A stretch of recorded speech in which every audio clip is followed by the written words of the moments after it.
Buenas tardes, hermanos, hermanas. ¿Cómo han estado?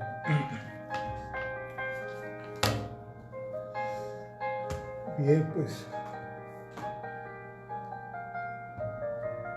¿cómo han pasado los días, verdad? Desde el domingo 15 de marzo, que no nos hemos vuelto a reunir y deseando que probablemente el primer domingo de junio nos reunamos en el local y estamos contemplando que tengamos 2 servicios para no estar juntos. Probablemente tengamos el primer servicio el domingo a las 10 de la mañana y el siguiente a las 12 del día. Nos vamos a ir acomodando, por favor, se lo ruego, oren por esto y ojalá y que nos acepten la dirección que les vamos a dar para estas reuniones. Repito, no vamos a tener escuela dominical, vamos a tener reunión para los niños nada más, los adolescentes van a estar en la predicación, en el culto. Pero no este domingo, no en la persona que está. Sí les dije que es el primer domingo del mes de junio, ¿verdad? Al principio. Ok, gracias. Gracias. Y los viernes pues vamos a seguir por esta tónica, por esta situación en línea, tratando, amados hermanos, de cuidarnos. Hay mucha gente que no cree en esto, pero sigue creciendo. La gente que no obedeció, ¿verdad? La gente que no quiso entender, ahora ya están enfermos de coronavirus. No es un juego. Pero en fin, espero que nosotros seamos prudentes, muy prudentes, amados hermanos. Bien, pues vamos a continuar con la historia de la iglesia. Es la lección número 14 o la 14ª enseñanza. Y continuando con la historia de una nación, ¿se acuerdan que somos una nación santa? y cada nación tiene su historia. Nosotros tenemos esta historia y la tenemos que guardar porque es muy importante para nosotros. La historia de la iglesia. Recordemos que con la intervención del emperador Constantino, la persecución de la iglesia terminó. Oremos, por favor. Padre, venimos delante de tu trono de gracia en el nombre de Jesucristo, Señor, para alabar y bendecir tu nombre, Señor. Para darte gracias porque Ebenezer hasta aquí nos has ayudado, nos has cuidado y seguramente seguirás cuidándonos, Padre, en la medida que nosotros respondamos en obediencia a ti, Señor, y saber, Padre bendito, ser prudente en todos los aspectos de nuestra vida, Señor. Ayúdanos, Padre, y que este tiempo que vamos a estar escuchando y estudiando esta parte de la historia de tu iglesia, Señor, que tú nos edifiques, Padre, que nos enseñes más y te muestres más a nuestra vida, poderoso Dios, en el nombre de Jesucristo. Amén. Repito, recordemos que con la intervención del emperador Constantino, la persecución de la iglesia terminó. La historia de Constantino dice que él se bautizó hasta poco antes de morir. Él se bautizó dicen, creo que ya vimos que en una iglesia ortodoxa católica lo tienen como San Constantino, ¿verdad? Pero pues allá ellos con su San Constantino, porque para nosotros no existe esa persona en este aspecto, ¿verdad? Entonces, este hombre se bautizó hasta poco antes de morir porque había esa enseñanza falsa que ya existía en esa iglesia imperial de que el bautismo en agua era para perdón de pecados. Era para perdón de pecados y usted y yo sabemos que la Biblia dice que no es así. Quiero llevarlos a que recordemos Mateo 28, versículo 19. Mateo 28, versículo 19. Y le dice el Señor Jesucristo: por tanto, id y hacer discípulos a todas las naciones, bautizándolos en el nombre del Padre y del Hijo y del Espíritu Santo. Amén. Bautizándolos en el nombre del Padre, del Hijo y del Espíritu Santo. ¿A quiénes? A los bebés, a los niños, a los que ya están para morir, o aquellos que están empezando a tomar el discipulado, ¿sí? Y de hacer discípulos a todas las naciones, bautizándolos en el nombre del Padre y del Hijo y del Espíritu Santo. Entonces nos enseñan aquí, me bautizo, ¿por qué? Porque creí me bautizo, ¿sí? Y porque me arrepentí. El Señor Jesucristo predicaba: arrepentíos y creed en el Evangelio. Eso lo puede ver usted en Marcos capítulo 1, versículos 14 y 15. Entonces, no me bautizo para ser perdonado. Esa era la enseñanza que ya había desde aquel tiempo. Me bautizo porque ya fui perdonado, ¿sí?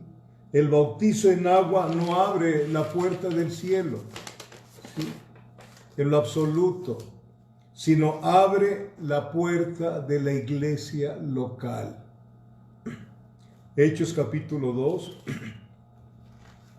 versículos 41 y 42 nos los dice, ¿no? ¿Es importante el bautizo? Claro que sí es importante el bautizo, porque son de las obras que el Señor Jesucristo dejó de antemano establecidas, como dice Efesios 2, versículo 10. ¿Sí? Entonces, en Hechos capítulo 2, versículos 41 y 42 dice: así que los que recibieron su palabra fueron bautizados y se añadieron aquel día como 3,000 personas a la iglesia. Entonces el bautizo abre la puerta a la iglesia local, y perseveraban en la doctrina de los apóstoles, en la comunión unos con otros, en el partimiento del pan y en las oraciones. Entonces el bautismo en agua tiene un valor trinitario. El bautismo es en el nombre del Padre, del Hijo y del Espíritu Santo, ¿sí? Y luego después de esto, después de bautizarse, ¿qué nos sigue diciendo Mateo 28? En el versículo 20, enseñándoles que guarden todas las cosas que os he mandado, y aquí yo estoy con vosotros todos los días hasta el fin del mundo. Amén. Entonces el creyente debe estar dispuesto a ser discipulado. Tiene que ser discipulado. La iglesia de Cristo es una iglesia de discípulos, no de fans, no de simpatizantes, no de asistentes a la iglesia, no como esas vírgenes fatuas de Mateo 25. Es una iglesia de discípulos, de discípulos. Esa es la iglesia que Cristo se va a llevar. ¿Sí? Amén. Constantino, como consecuencia, Constantino nunca fue un cristiano nacido de nuevo. Por eso estoy enfocando esto en este asunto, ¿sí? Sí, fue un cristiano nominal, o sea, de nombre, como hay miles de personas que asisten a una congregación, pero son cristianos nominales, no son nacidos de nuevo, ¿sí? Entonces, toda persecución a la iglesia terminó, entre comillas, terminó, ¿sí? Por parte del Imperio Romano hacia la iglesia imperial. Hacia la iglesia imperial. Desde el año 313 después de Cristo hasta que terminó el Imperio Romano, ya no hubo persecución. En el periodo apostólico se celebraban las reuniones en las casas de los cristianos. ¿Se acuerdan ustedes? Mire, Hechos capítulo 12, Hechos 12, 12. Dice, y habiendo considerado esto, llegó a casa de María, la madre de Juan, el que tenía por sobrenombre Marcos, donde muchos estaban reunidos orando. Es el apóstol Pedro cuando el ángel lo saca de la cárcel y llega a la casa de ¿quién? De María, la madre de Juan. ¿Cuál Juan? El apóstol, ¿sí? El que tenía por sobrenombre Marcos, a donde muchos estaban reunidos orando. Marcos, el que escribió el Evangelio, me equivoqué, ¿sí? Entonces, ahí se reunían, antes así se reunían en la época apostólica.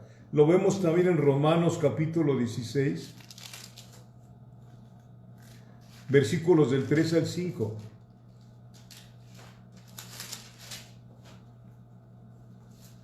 Romanos capítulo 16, versículos del 3 al 5. Dice, saludad a Priscila y a Aquila, mis colaboradores en Cristo Jesús, que expusieron su vida por mí, a los cuales no solo yo doy gracias, sino también todas las iglesias de los gentiles. Aquí aclara Pablo, las iglesias de los gentiles. Saludad también a la iglesia de su casa. Se reunían en su casa. Saludad a Epeneto, amado mío, que es el primer fruto de Acaya para Cristo. Ahí se reunían en la época de los apóstoles. Pero con la iglesia imperial, cuando terminó la persecución, entre comillas, los edificios que habían sido confiscados se les devolvieron. Fueron restaurados.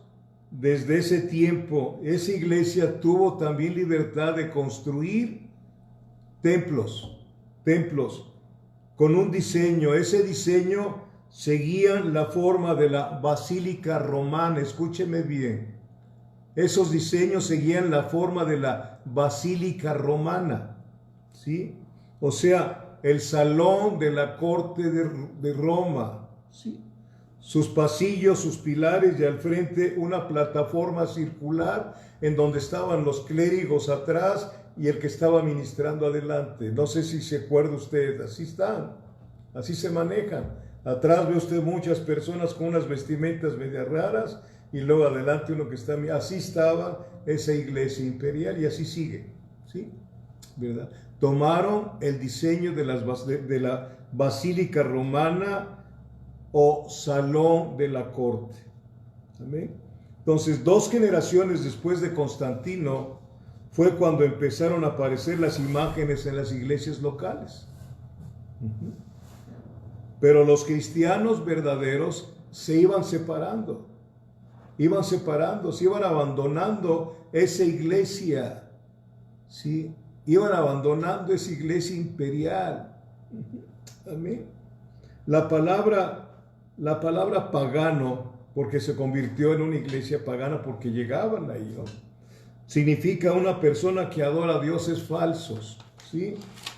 Desde la perspectiva del cristianismo, el judaísmo y el islam, ¿sí?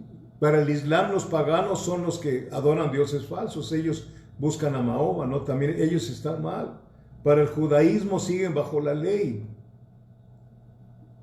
Y para nosotros el cristianismo sabemos que la idolatría es una abominación para nuestro Señor y Dios. Aunque el islamismo, o sea, adora a Mahoma, se les llaman los muslim. Tengo que platicar esto porque es importante para nosotros. Los muslim o musulmanes. La palabra árabe muslim significa que se somete. Y su libro sagrado es el Corán, así como el de los judíos es el Talmud, el Antiguo Testamento.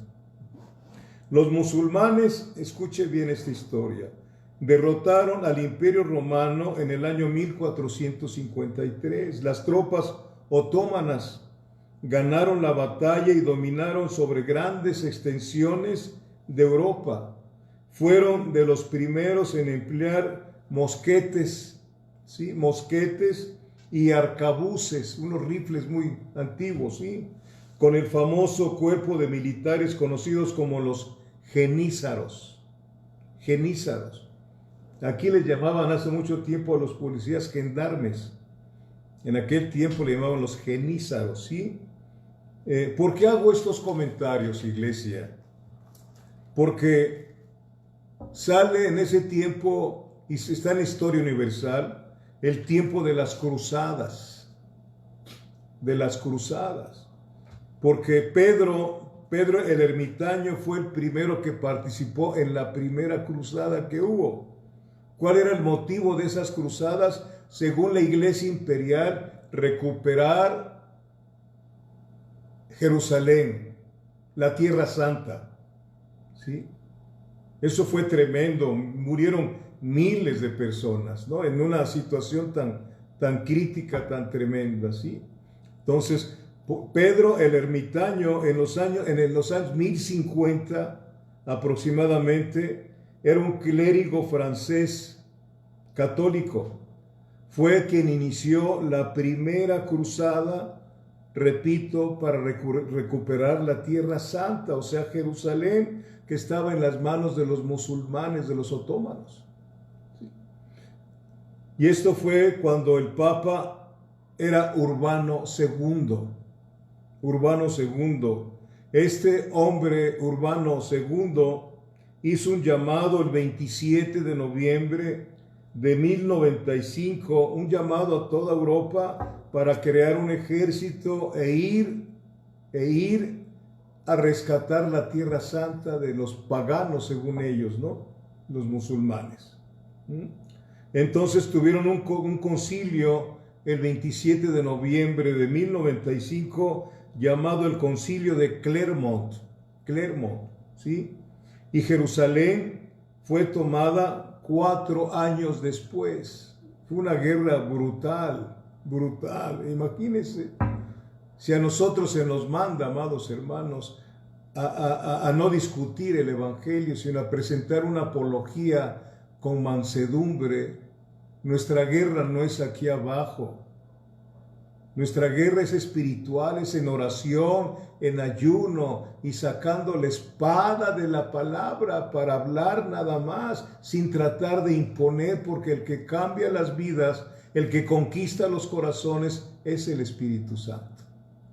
Por eso es sumamente importante que ustedes y yo conozcamos la historia de nuestra nación santa. La historia de nuestra nación es muy importante para saber quiénes somos, de dónde venimos, se los he dicho, ¿sí? Somos algo especial. Somos algo especial para Dios. ¿Sí, amados hermanos? Somos la luz del mundo, somos la sal de la tierra. ¿Sí?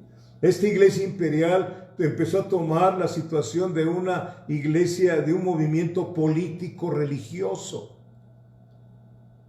Y a nosotros nos empezaron, desde ese tiempo empezaron aquellos que no estaban de acuerdo con los lineamientos que habían puesto, las imágenes y todo este tipo de situaciones, se empezaron a separar, formaron sus grupos, ¿sí?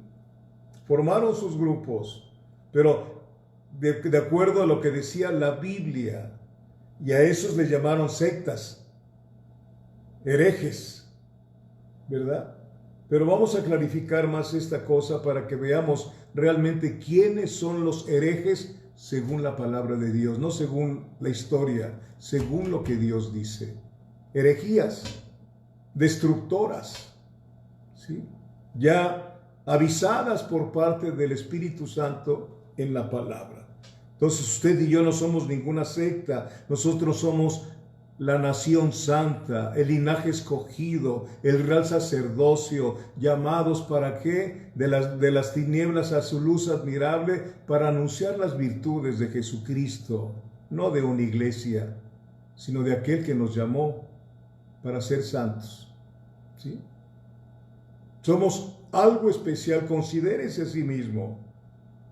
No se considere como se ve en el espejo, considérese como se ve, como lo califica el Señor, pueblo santo, nación santa, amados profundamente por Cristo, amados. Nos manifestó el amor en la cruz del Calvario y nos sigue manifestando el amor cuidándonos a pesar de nosotros mismos en nuestro tránsito de aquí a la tierra, en esa perfección que lo vamos a ver el domingo, que está haciendo el Espíritu Santo, nos sigue guardando para Él, nos estorba, a veces queremos hacer algo y no sale bien. ¿Por qué? Porque es el Señor estorbándonos para no meternos en conflictos. Bendito Dios. Entonces, Jerusalén fue tomada el 15 de julio de 1099, después de mucha mortandad. Pedro el ermitaño, ese religioso, dio un sermón en el Monte de los Olivos, donde ordenó a todos los soldados que eran de diferentes naciones de Europa, ¿sí? De donde ordenó a sus soldados saquear la ciudad. Saquearon la ciudad de Jerusalén y escuche bien esto, y matar a todos los ciudadanos musulmanes, a los ciudadanos judíos, mujeres y niños. Con una promesa que les hizo, ¿sí? Les prometió que serían salvos, que se irían al cielo si hacían lo que Él les ordenaba. Qué tremendo está la ceguera espiritual, como usted y yo la tuvimos. Y esa ceguera espiritual solamente el Espíritu Santo la rompe. Solamente Él. Tenemos que aprender todo esto de donde nos sacó el Señor, para estar más que agradecidos, rendidos a los pies de Cristo. Rendidos, que cuando regresemos, si volvemos a cantar yo me rindo a Él, que Él sepa que es una verdadera decisión que hemos tomado en este tiempo que hemos estado en casa. Una decisión al 100%. Yo me rindo a ti, Señor. Por eso es tan importante estudiar de dónde venimos, quiénes somos, cuántos han muerto por guardar el evangelio que llegó hasta nosotros, amados hermanos. Bendito es Dios. Amén. Qué tremendo este hombre, ¿no? ¿Verdad? Ordenó, si ustedes matan a todos, la salvación es para ustedes. ¿Sí? Esa iglesia imperial se convirtió en la perseguidora después, en la perseguidora de la verdadera iglesia de Cristo. Por eso les dije que cuando entró Constantino se acabó, entre comillas, la persecución. Pero esa iglesia imperial ha perseguido a los cristianos por siglos y siglos y siglos. Ahora se inventó el movimiento ecuménico, donde pronto va a salir ahí el líder de esa iglesia, la madre de las rameras, ¿sí? Donde se va a apoyar al anticristo. Esto ya lo sabe usted, viene ahí en la palabra, en Apocalipsis, ¿sí? Entonces, esa iglesia imperial se convirtió en la perseguidora de la verdadera iglesia de Cristo, ¿sí? Como sectas. El cese a la persecución de la iglesia fue una bendición de alguna manera, pero el establecimiento del cristianismo como la religión del Estado fue una maldición. Fue una maldición. Desde entonces llega hasta ahora, porque el Vaticano es un Estado, no es una iglesia, es un Estado político religioso, ¿sí? Y tienen en diferentes lugares del planeta personas representantes de él, monseñor, y tienen respeto de los políticos. ¿Por qué? Porque es una iglesia político-religiosa y a los políticos les conviene estar en reuniones con ellos. De alguna manera se manejan así a la gente. Entonces el cese a la persecución de la iglesia fue una bendición para los cristianos verdaderos, pero el establecimiento del cristianismo como la religión del Estado fue una maldición. Vamos a ver cómo empieza el papado, de qué manera, cómo fue, ¿sí? Bendito Dios. ¿Y por qué fue una maldición? Porque hombres mundanos, escuche bien, hombres mundanos, ambiciosos, sin escrúpulos, buscaban puestos en la iglesia para tener influencia social y política. ¿No le suena a usted esto? Hombres mundanos, ambiciosos, sin escrúpulos, buscaban puestos dentro de la iglesia imperial para tener influencia social y política. Por eso los cristianos huían de todo aquello. El cristiano verdadero es apolítico. A nosotros nos mandan orar por los gobernantes. Dios es quien pone y quita los gobiernos, no es ningún partido político que lo hace. Entonces no tenemos que ir a votar, pues vaya usted a votar como un acto cívico, ¿sí? ¿Verdad? Como un acto cívico, pero nada más. ¿Por qué? Porque es el tiempo de los gentiles. Desde Nabucodonosor hasta el anticristo, todos los gobiernos son gentiles, de alguna manera son puestos por Dios. Dios tiene todo bajo control y nosotros somos las ovejas de su prado. No temeremos mal alguno porque Él está con nosotros. Amén. Bendito sea Dios. Entonces, esa gente sin escrúpulos, amantes del dinero, etcétera, como dice, nos advirtió Pedro, segunda de Pedro capítulo 2,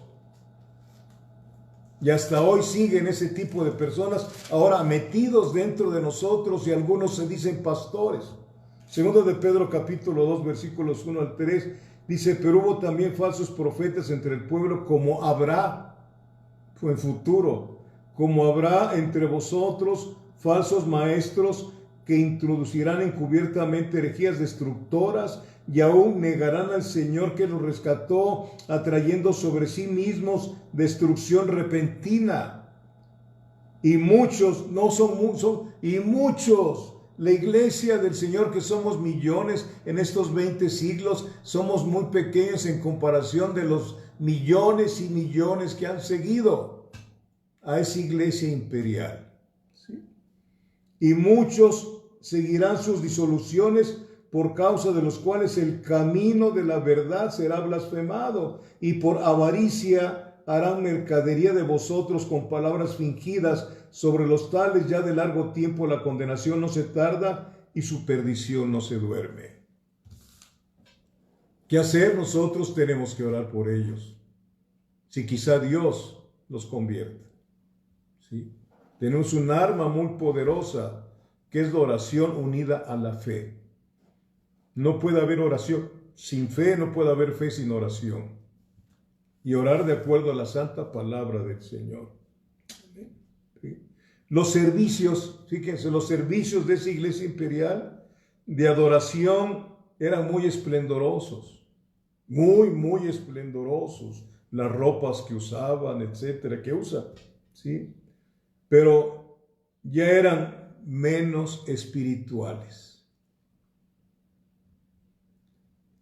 y menos sinceros que los verdaderos cristianos, ¿sí? Menos cristianos. Las antiguas fiestas paganas llegaron a ser fiestas en esa iglesia imperial, y usted lo sabe actualmente, cuando es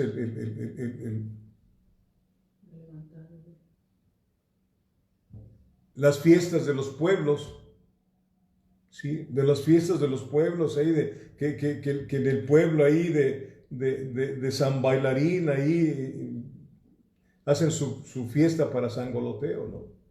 ¿Verdad? Lo digo en broma, pero no, siento mucha tristeza por todo eso que ofende tanto a nuestro Dios. ¿Y nosotros qué estamos haciendo por eso? ¿Estamos ayudando a esa gente? ¿Nos da temor hablar con ellos de su idolatría? Necesitamos hacerlo. Y es que se ofenden, es que tenemos que ser nosotros así, no, tenemos que ser como Cristo. Cristo les habló la verdad con mucha misericordia hasta que ya después lo soltó. Se los dijo. Lean en su casa, bueno, ahí donde están, después que terminemos Mateo 23, a ver de qué manera el Señor Jesucristo les habló. Después de haberles hablado y hablado y hablado, les dijo, ustedes están así. Sí. Bendito sea Dios. Y nosotros tenemos la obligación de hablarle a la gente de Cristo. No les hable de que ellos, hábleles de Cristo, de Cristo, de Cristo, de Cristo. Pero prepárese para cuando le pregunten, entonces yo ando mal, pues mira, te voy a platicar cómo está este asunto. ¿Sí? Por eso es muy importante prepararse.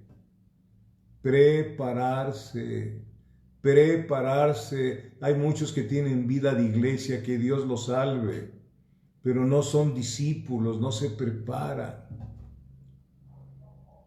Nosotros tenemos que estar estudiando todo el tiempo, porque todo el tiempo hay cambios, todo cambia, pero la palabra de Dios no cambia. La palabra de Dios nos cambia a nosotros. ¿Sí? Entonces, ya eran menos espirituales esas reuniones y menos sinceros, y se introdujo las antiguas fiestas paganas, llegaron a ser fiestas de esa iglesia imperial. ¿Sí? Ya el cristianismo de esa iglesia imperial no servía para transformar vidas. ¿Por qué? Porque buscaba dominar el mundo. Y usted sabe la historia, en la historia universal nos hablan de qué manera quisieron dominar el mundo. ¿De qué manera quisieron? Y llegó un momento que tienen un poder tremendo. Todavía lo tienen.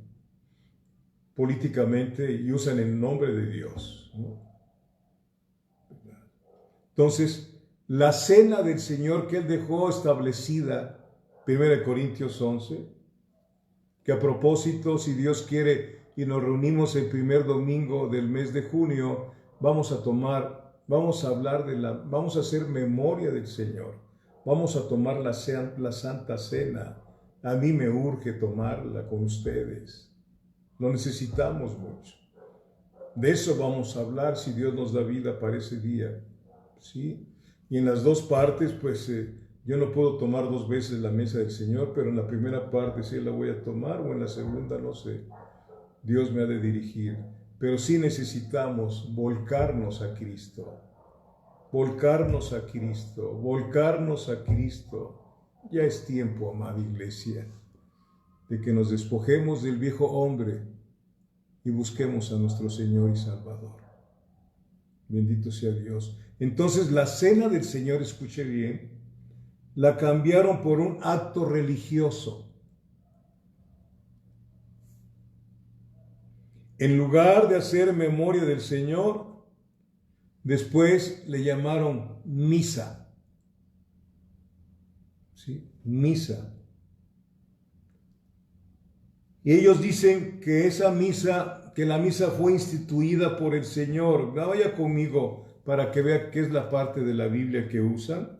Lucas 22, 19.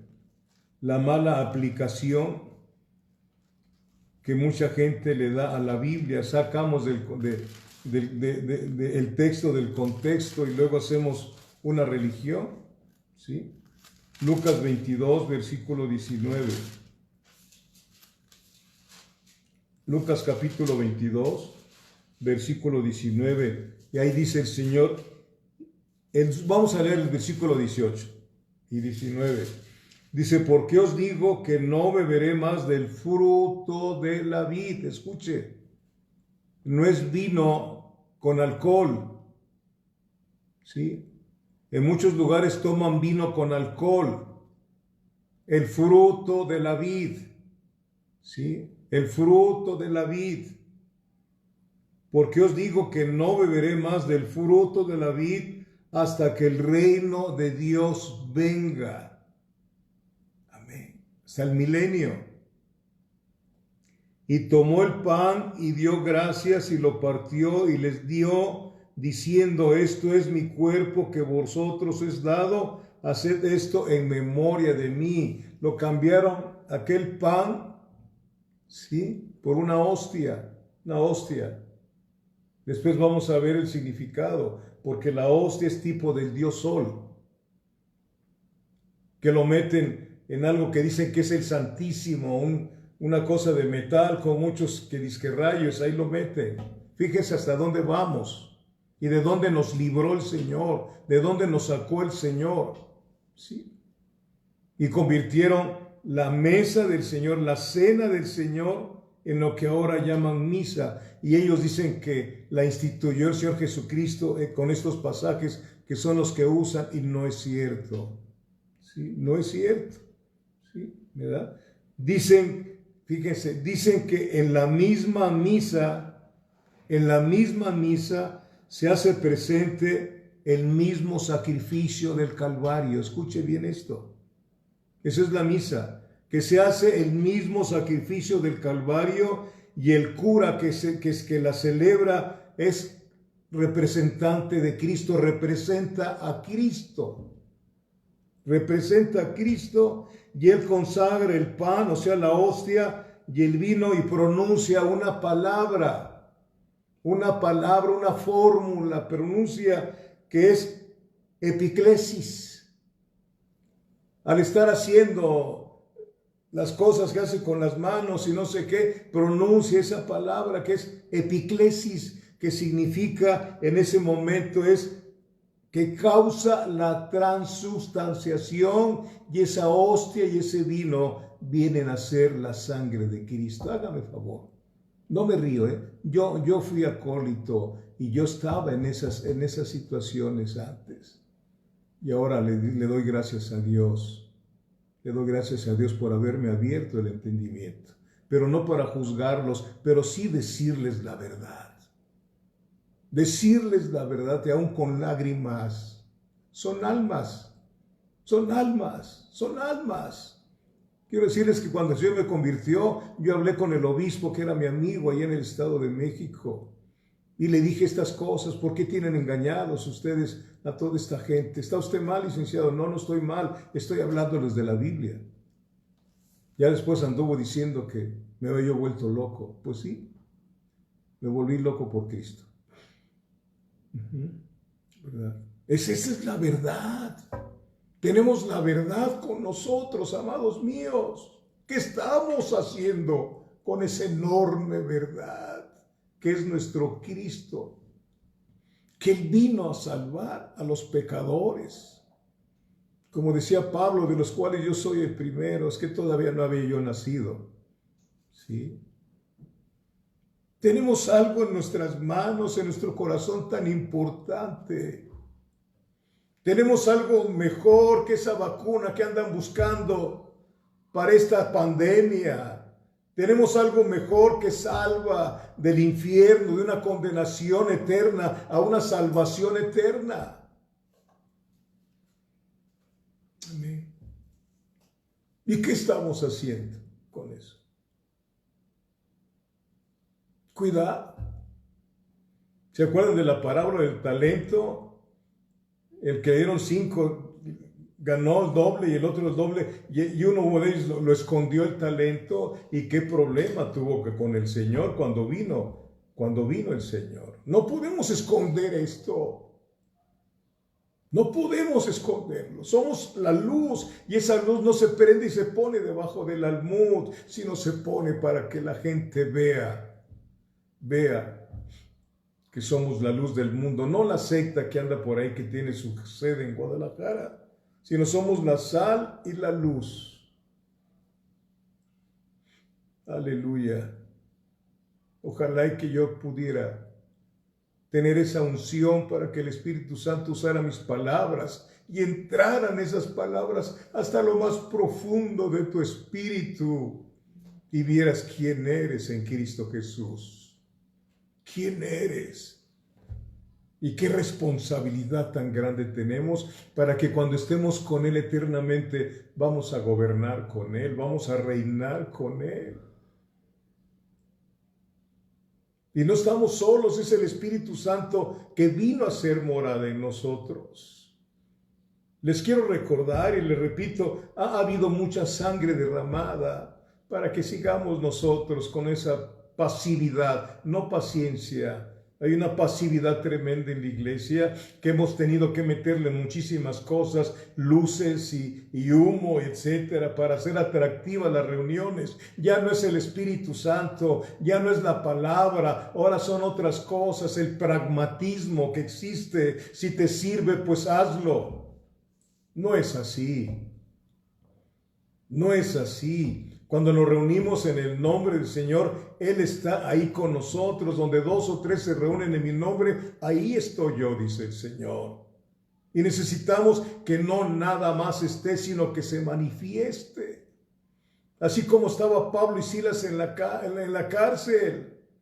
No había teclado, no había guitarra, pero había un corazón enamorado.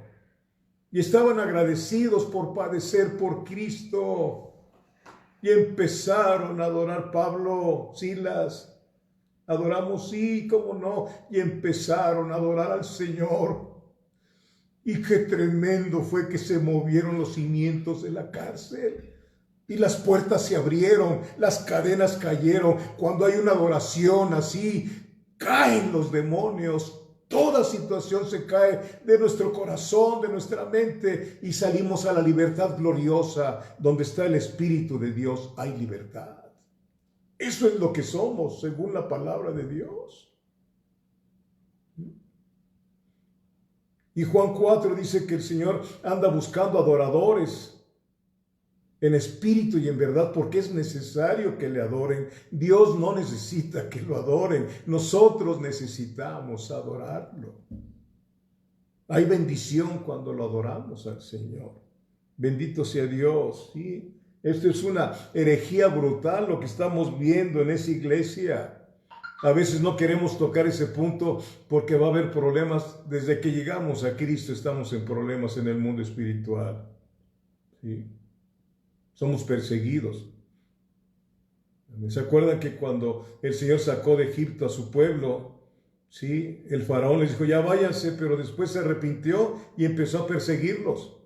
Y así pasa con nosotros. Nos está persiguiendo Satanás, pero no tiene suerte ni parte con nosotros.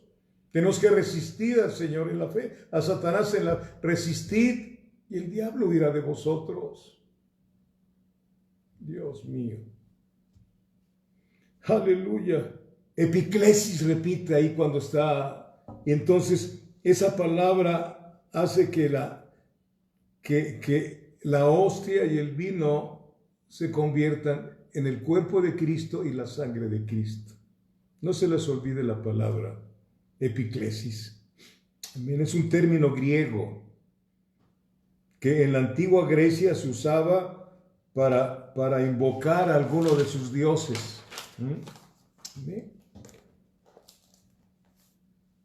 Entonces dice que en la misa es el sacrificio de Cristo. Quiero llevarlos, estoy terminando, quiero que vaya conmigo primeramente a Hebreos 9, por favor. Hebreos 9.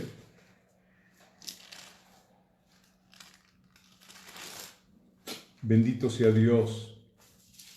Ore, por favor, para esa pronta reunión que debemos de tener y que Dios nos ayude para que estemos de acuerdo en los dos grupos que vamos a hacer, unos a las 10 y otros a las 12 del día, para respetar y evitar cualquier escándalo que pudiera haber entre nosotros que fuera a llegar a alguna situación con esta cosa que está pasando. Prudentes, que nos reconozcan que somos temerosos de Dios. Sí. Amén. No valentones, no, sino prudentes. Hebreos 9, en Hebreos 9 del 14 al 22, se los voy a leer. ¿Ya lo tienen ustedes? Hebreos capítulo 9 dice el 14, cuanto más la sangre de Cristo, el cual mediante el Espíritu Eterno se ofreció a sí mismo sin mancha a Dios, limpiará vuestras conciencias de obras muertas para que sirváis al Dios vivo, para eso nos rescataron, para que sirváis al Dios vivo, no al Dios muerto como hace la iglesia imperial, ¿sí? Versículo 15, así que por eso es mediador de un nuevo pacto, para que interviniendo muerte para la remisión de las transgresiones que había bajo el primer pacto, los llamados, escuche, los llamados reciban la promesa de la herencia eterna. Usted fue llamado y hemos recibido la promesa de la herencia eterna.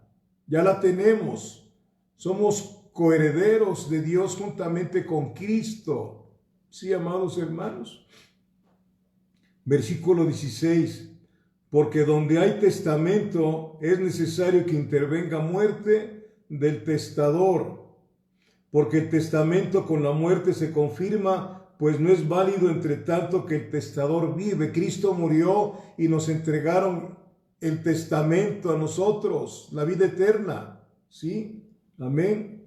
De donde ni aún el primer pacto, escuche, fue instituido sin sangre. En la misa no hay derramamiento de sangre, no tiene ninguna validez espiritual, incluso el sacerdocio es espurio. El sacerdocio que era válido delante de Dios no existe ahora como que existió en el Antiguo Testamento en el pueblo judío, los de Aarón y sus descendientes. Sí, amados míos. Bendito es Dios. Porque versículo 17, porque el testamento con la muerte se confirma, pero no es válido entre tanto que el testador vive. 18, de donde ni aún el primer pacto fue instituido sin sangre. Llevaban los corderos, las ovejas al sacrificio. Era un sacrificio muerto. Ahora, ¿cuál es el sacrificio de nosotros? Somos nosotros. Romanos 12, versículo 1. Por las misericordias de Dios, presentar vuestros cuerpos en sacrificio vivo, santo y agradable, que es vuestro culto racional. Ahora el sacrificio es vivo. Cuando nos reunimos como congregación, vamos a ofrecernos en sacrificio vivo, santo y agradable. No vamos a pedirle a Dios. Él nos da porque Él sabe lo que necesitamos desde antes que se lo pidamos. Pero tenemos que entender que nosotros somos ahora el sacrificio vivo del Señor. Amén. Bendito Dios. Versículo 19. Porque habiendo anunciado Moisés todos los mandamientos de la ley a todo el pueblo, tomó la sangre de los becerros y de los machos cabríos con agua, lana, escarlata e hisopo, y roció el mismo libro y también a todo el pueblo, diciendo: esta es la sangre del pacto que Dios ha mandado. Y además de esto, roció también con la sangre el tabernáculo y todos los vasos del ministerio, y casi todo es purificado según la ley con sangre. En la misa no hay absolutamente nada de eso. Además, ya no hay otro sacrificio, ¿sí? Amén. No puede haber otro. Y sin derramamiento de sangre no se hace remisión. Mire, quiero que vaya por favor conmigo a Hebreos 10.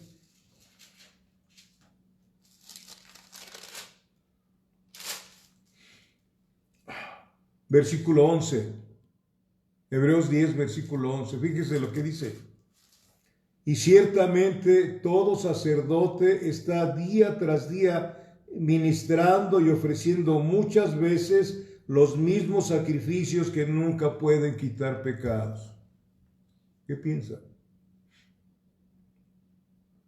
Esto no es para la iglesia, pero sí se aplica, la iglesia imperial. Esto es para, en Jerusalén, en todo Israel no hay sacrificios. Están terminando el templo, ¿sí? Todavía no lo terminan, pero ya tienen toda la genealogía de aquellos que van a ser los sacerdotes. Cuando nos vayamos con el Señor en el rapto, el Señor va a empezar a trabajar, a volver a trabajar con el pueblo judío, ¿sí? Eso usted lo sabe y yo también. Esto que está pasando ahorita no es comparable con lo que va a venir después que se vaya a la iglesia, cuando se rompan los sellos.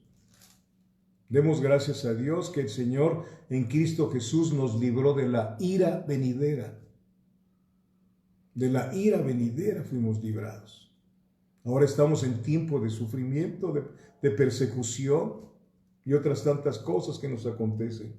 Dice, ciertamente todo sacerdote está día tras día ministrando y ofreciendo muchas veces los mismos sacrificios que nunca pueden quitar los pecados. Escuche, versículo 12, pero Cristo, habiendo ofrecido una vez, la misa no tiene ninguna validez con Dios, una vez, pero Cristo, habiendo ofrecido una vez para siempre un solo sacrificio por los pecados, se ha sentado a la diestra de Dios.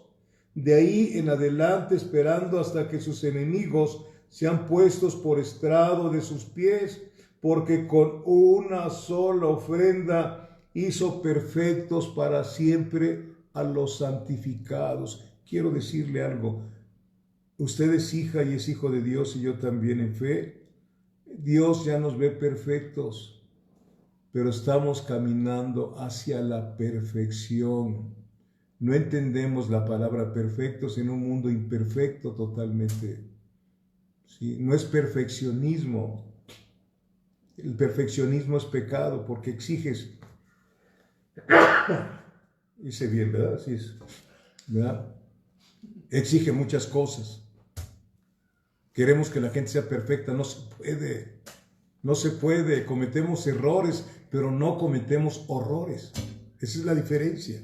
¿Sí?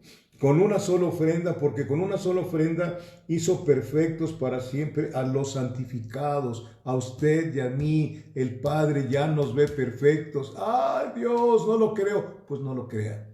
Yo sí lo creo. Lo dice Dios. Por eso Dios no cabe aquí en la mente, amados hermanos. Sí, bendito Dios. Versículo 15, y nos atestigua, o sea, nos testifica lo mismo el Espíritu Santo, porque después de haber dicho, este es el pacto que haré con ellos, después de aquellos días, dice el Señor, pondré mis leyes en sus corazones y en su mente las escribiré. Y escuche, versículo 17, añade, y nunca más me acordaré de qué, de sus pecados y transgresiones. Esa iglesia imperial tiene un confesionario en muchos lugares, donde va mucha gente a confesarse y ellos los absuelven, pues ella ellos, ¿no? Ningún hombre puede perdonar pecados. Yo tengo que perdonar a la gente que me ofende, pero yo no puedo perdonar los pecados que esa gente le ha hecho a Dios. ¿Cómo es posible? A eso vino Cristo. Si hubiera una persona que pudiera perdonar pecados, qué tremendo Padre tuvo Jesucristo entonces. Si había otra forma de que los pecados de nosotros hubieran sido perdonados. Amados hermanos, es importante lo que está usted viendo conmigo. ¿Sí? Es muy importante. Bendito Dios. Que Dios nos ayude, que nos dé el entendimiento. En mi corazón hay una sana preocupación por esto que estamos estudiando. Pero creo firmemente que Dios fue el que me puso en mi corazón esta enseñanza. A mí en lo personal me está abriendo muchas cosas para saber en dónde tengo puestos los pies firmes, ¿sí? En dónde estoy caminando. Estoy en la verdad. Y la verdad es una persona, se llama Jesucristo.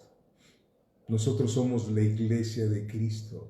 Somos el cuerpo de Cristo y Él es la cabeza de la iglesia, Cristo.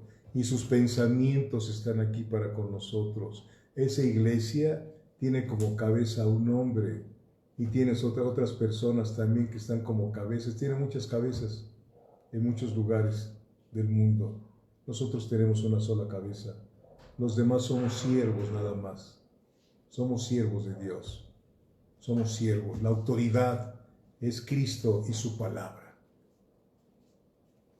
¿Sí? Él es el Espíritu Santo. El Espíritu Santo es el vicario de Cristo. Vicario significa sustituto. Ningún hombre puede sustituir a Cristo. Solamente el Espíritu Santo. Es necesario que yo me vaya. No los dejaré huérfanos. Enviaré la promesa de mi Padre, el cual los guiará a toda verdad y les hará recordar todas las cosas que yo los he enseñado. Espíritu Santo, bienvenido seas. Bienvenido seas. Sed llenos del Espíritu Santo. Pídale a Dios que nos llene de Él, de su presencia. Y que ahora que regresemos, primeramente, Dios, sean diferentes los servicios. Totalmente diferentes. No porque vayamos a inventar cosas nuevas, no. Aquí no hay que inventar nada, aquí hay que obedecer nada más y adorar al Señor con todo nuestro corazón. No necesita usted una guitarra. Qué bueno que tenemos personas que tocan instrumentos musicales, ¿sí? El Salmo 150 habla de los instrumentos musicales, pero los instrumentos que escucha el Señor no es un buen guitarrista, sino es el corazón de nosotros, ¿sí? Las cuerdas vocales pegadas con nuestro corazón, adorando al Señor en espíritu y en verdad. Te extraño, iglesia, te extraño mucho. Oramos. Padre, gracias por este bendito tiempo, Señor. Deseando con todo mi corazón que tú hayas edificado esta parte de tu cuerpo aquí, Señor, en esta parte de Saltillo. Señor, yo sé que tú los amas y que estás, Dios de la gloria, trabajando en ellos y en mí, Señor. Ayúdanos, Padre. Ayúdanos y que tengamos esa esperanza, Señor, que el vivir en Cristo, el morir es ganancia. En todo ganamos, no somos perdedores. Hubo un tiempo en que éramos perdedores, Señor, Padre, y no nos dábamos cuenta. Andábamos perdidos y como consecuencia todo lo que hacíamos era pérdida, Señor, pero ahora es diferente. Ahora somos más que vencedores en Cristo Jesús. Gracias, Padre. Señor, con el manto que me has dado de pastor, bendigo esta parte de tu iglesia, en el nombre del Padre, del Hijo y del Espíritu Santo, rogándote, si hoy vienes, Señor, sabemos por fe que nos iremos contigo, Dios, por el amor tan grande que nos tienes, Señor. Gracias, Padre, gracias, gracias, gracias, en el nombre de Jesucristo. Amén. Señor les bendiga, amada iglesia. Hasta luego.